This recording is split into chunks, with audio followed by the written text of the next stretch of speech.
Well, here at Redbud, Michigan, as we're waiting for Eli Tomac to come around, and also waiting for the riders to hit Lou Rocco's leap, and there they are flying through the air.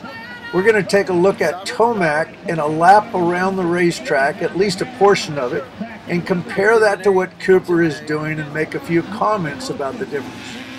One of the biggest things about going fast, and particularly at this level, is being able to keep that momentum going. Get it hooked up coming out of the corner. Momentum, momentum, momentum. It's about carrying that momentum around the corner. Don't slam the walls of the berms. Hit them softly, make sure you get traction, and don't kill your momentum slamming into them. Even going into the corners, you need to be able to float over those bumps.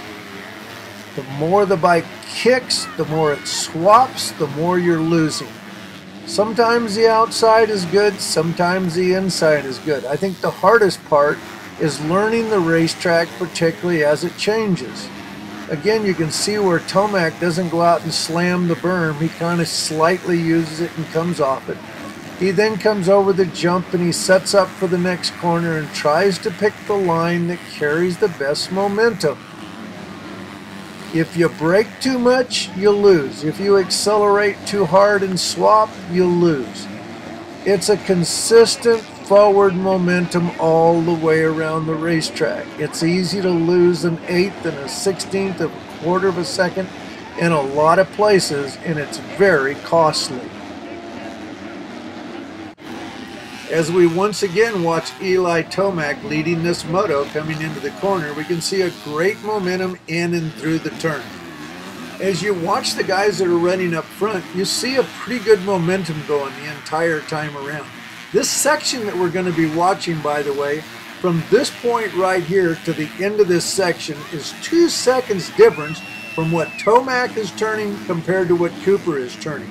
So every little mistake that you make, whether it's entering the corner, in the middle of the turn, exiting, can cost you as much as a quarter to an eighth of a second. Just entering into the turn, getting over those bumps, not slamming into the berm, not losing your momentum, that's an eighth of a second sometimes. Then when you get into the back side of the racetrack, it's about momentum. You can see coming down the hill that there's a difference in speed. Of course, Eli Tomac took the outside, Cooper goes to the inside. Making those choices and making the right choices in the middle of the moto is really important. That rut up on the top side of the hill there, where Tomac didn't go all the way into the rut, he stayed inside of it a little bit more, saved himself a couple of feet. There are so many things, from picking lines to body positions and not over braking to just basically doing everything as perfect as you can do it. It's not the guy that goes the fastest, it's the guy that slows down the least. Learning to go faster at this level is not easy. First, you have to find the problem, then you have to know how to fix them, then fix them.